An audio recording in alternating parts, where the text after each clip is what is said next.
next guest is quite simply the greatest singer-songwriter of his generation, Mr. Noel Gallagher. There he is. He accepts that phrase. He accepts it quite happily. No false modesty there. He says yes, absolutely. During his time with Oasis, Noel and his brother had hit after hit after hit. Then the roadies came and dragged them apart. Hey. I thought... What happened? I thought they'd always be together. I'm talking about your eyebrows. He's been waxing. He's been waxing. Noel Gallagher, ladies and gentlemen, and he will be chatting and performing here later on the show. Noel, you've been to number 10, haven't you? Yes. Why were you there? Something about tax bill. You were there during the Blair years, weren't you? Part of the kind of let's make London swinging and cool again. Britain, the UK is so cool. You cool? Yes, that was me. Did you enjoy yourself there? It was quite a good night, yeah. It was nice to finally see what's behind the door. And it was... you've been asked back? You've been back since? No, not now. I saw the mob are in. No. If they invited you, the other mob, would you go back? No. No, I don't believe in the coalition. Well, does anybody? Not... One bloke does. One man. Nick Clegg, what are you doing here? OK. Miranda, will you be... you must be a theatre goer, I'm sure. I don't know if you... oh, no. She's already... What? Sorry, what? Who's that you with? Ron Wood? No. Noel, are you a Shakespeare fan, Noel? I've been to see Hamlet, yeah. Who did you see playing Hamlet? Jude Law. And was it a good production? It was 4.5 hours long. and not at any single point did I know what was going on at any time. That does look, it does look like they're back together, doesn't it? Look at that. Hey? Well, that's a moment we've been waiting for. Oh. All right, our next guest is quite simply a world-class musician. Before he comes out, let's remind ourselves, this is him in action. Check this out.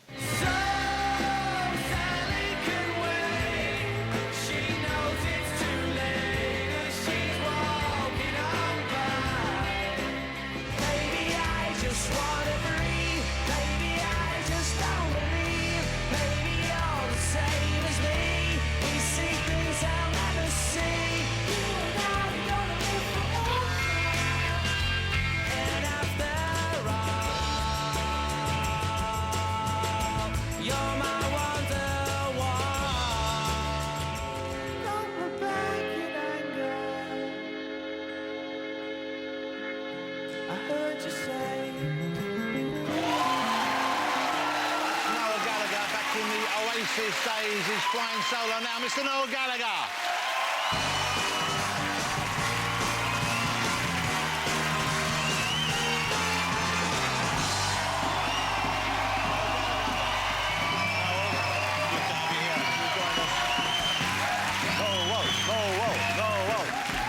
Great to see you, Noel. Thanks for coming on. Thank you very much. Man, you've written some great songs. Indeed. But before we talk about what you're doing now and all that, I read this in the papers this week. Want to check if it's true. Simon Cowell phoned you up, offered you the job to be one of the X Factor judges in this current series. Yes, he did, to replace him. Yeah.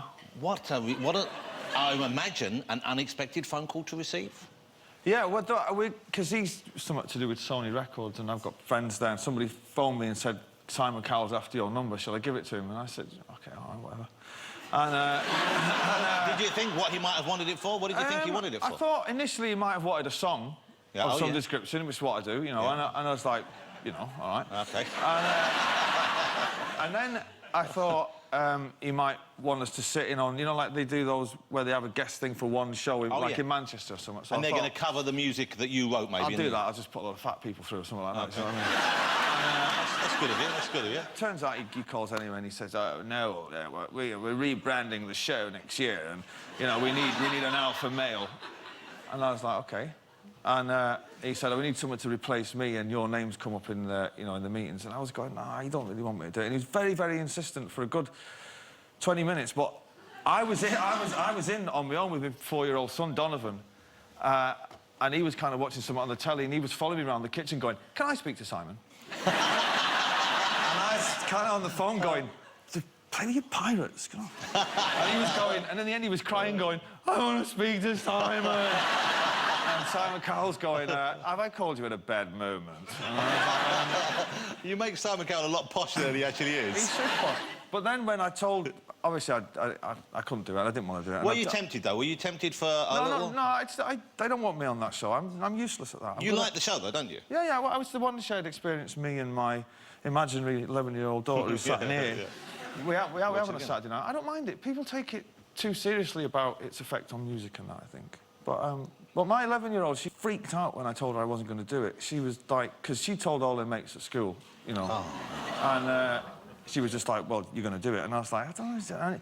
So when I came and I blew it out, she went, "But it's the X Factor!" Presumably, I mean, she... I said, "I know, but Louis Walsh." You know?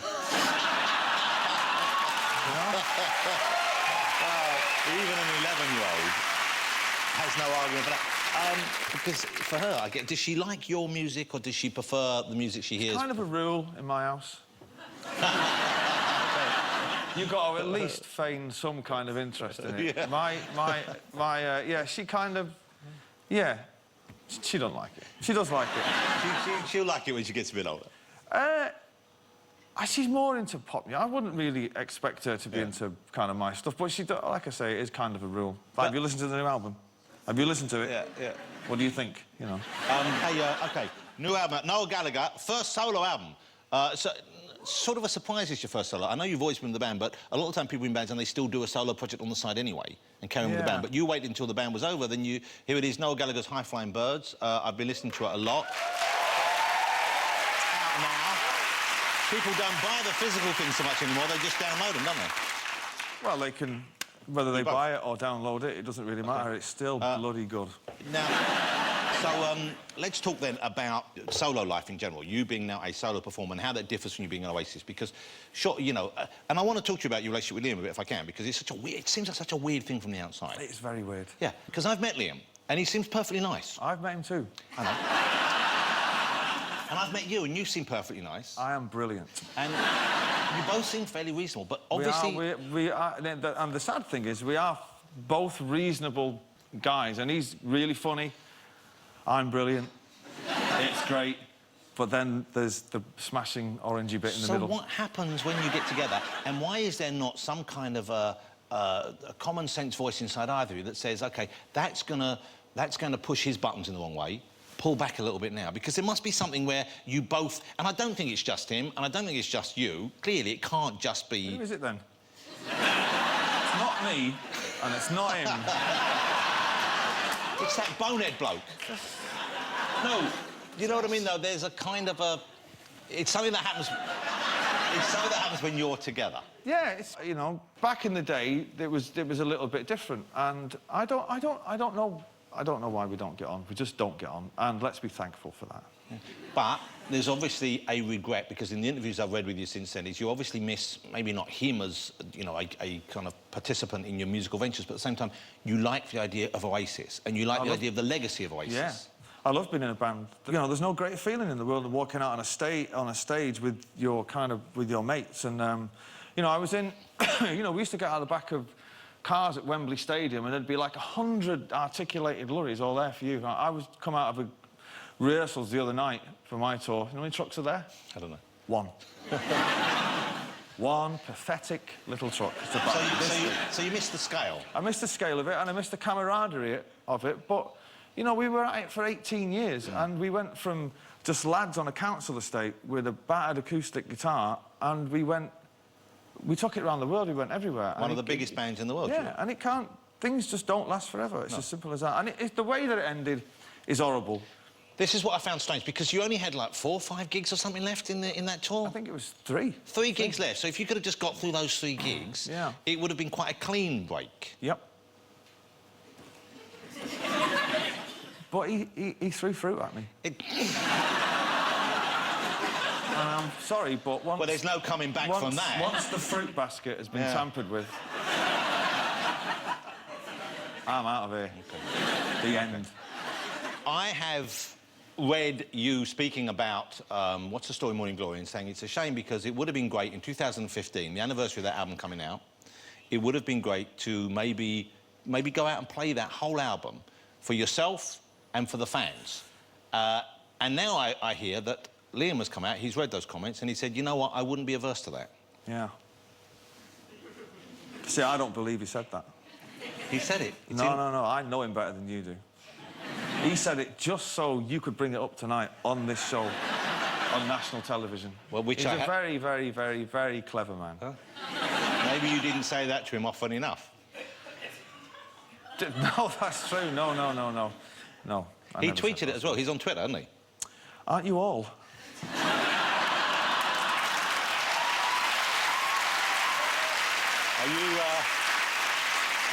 Are you not tempted to join the Twitterati? No, nobody needs to know what colour socks I'm wearing. Okay. Black, by the way, but nobody needs to know what colour socks I'm wearing. I don't need to be on Facebook. I've got 6 friends. I'm trying to get rid of one of those. So I can count them all on one hand, and that's me done then. No. So, if Liam isn't just saying it for effect, are you going to do it? Are you going to say, OK, let's have no fruit backstage, nothing that can trigger an incident, and let's do What's the Story, Morning Glory? Because I've never seen you do that live, the whole album. I'd love to see that. I fear that you're not going to let me go without me saying yes. Well, what's the answer, though? What's the answer, Morning Story, Morning Glory? It would be nice, but we're not together anymore. We're not together anymore. No, I know you're not right now, but listen... It's like you don't go on holiday with your ex-wife, do you? Well...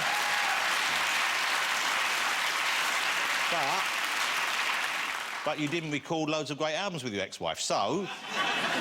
He said he will. You said you want to. Right. Can we expect it? I'm not under oath here. I don't have to answer this question. You do have to answer it, but you don't have to necessarily stick to it in 3 years' time. I will straight back this all night. I can stay here all night. Just a simple yes or no will put us all out of a misery, and I can go and do a wee. So, and I'm telling you, you're right in the line of fire, so it's in your best interest to settle this once and for all. It'd be great, wouldn't it? It would be. It would be great, Well, yes. then, just say yes. Jonathan. Yes, Noel, I'm here for you. OK, I'll tell you what. I'll do it on the day that you go work for the BBC again. Well,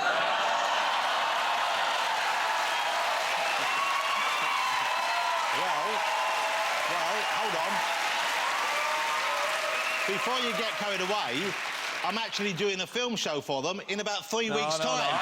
So, we're going to take a break. More on that news when we come back. So,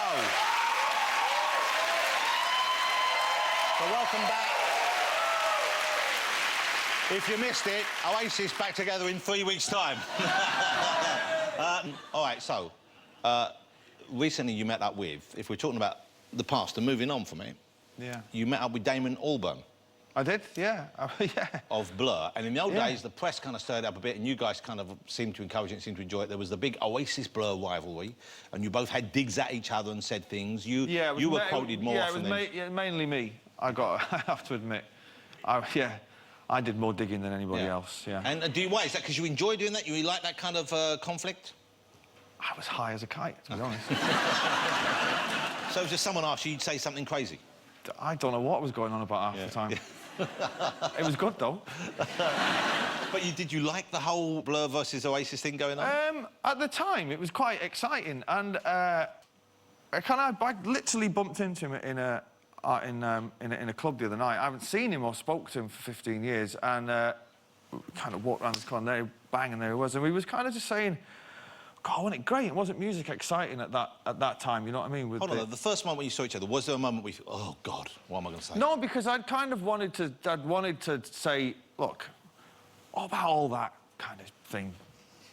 I was off my head, you know what I mean? And we had a good old chat. We had a beer together, and it was actually, it was a relief, I've got to say. And looking back now, I mean, did you like Blur? You just didn't want to admit it at the time? Well, you know, like I said to him, you can go around the world and, you know, say that you respect an artist 1,000 times a day in 100 different magazines, and it won't get printed. Call somebody a once. Would you... You know what? Because I loved both the bands, and the music was and it was an exciting time. I would love to see you guys collaborate on something.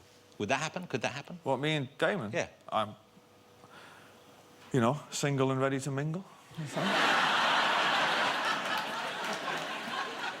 Musically speaking, of course. Hey, great to have you here. We're going to have some music now, ladies and gentlemen. I'm very excited. It's from Noel's first and current solo album, High Flying Birds. Why is the band called High Flying Birds, just out of interest? I was at home doing the washing up, and Peter Green's Fleetwood Mac, Man of the World, was on the radio, and I thought, what if I was called Noel Gallagher something? And then there's a track on a Jefferson Airplane album called High Flying Bird, and I, like a genius, put the two together. Bingo. Like a genius. So you've done a few warm-up gigs already? No, this is our first ever live performance. We've done one in... Well, we've done one in a little country called France, which doesn't... But ostensibly, this is our first ever British live performance. It's called AK What a Life. He's going to perform it live for you now. But ladies and gentlemen, will you join me in saying thank you to the fabulous Mr. Noel Gallagher? Great stuff, thank you. Go and get yourself comfortable. You can go. You can go and get on stage and we can enjoy it.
Noel Gallagher and his High Flying Birds, ladies and gentlemen.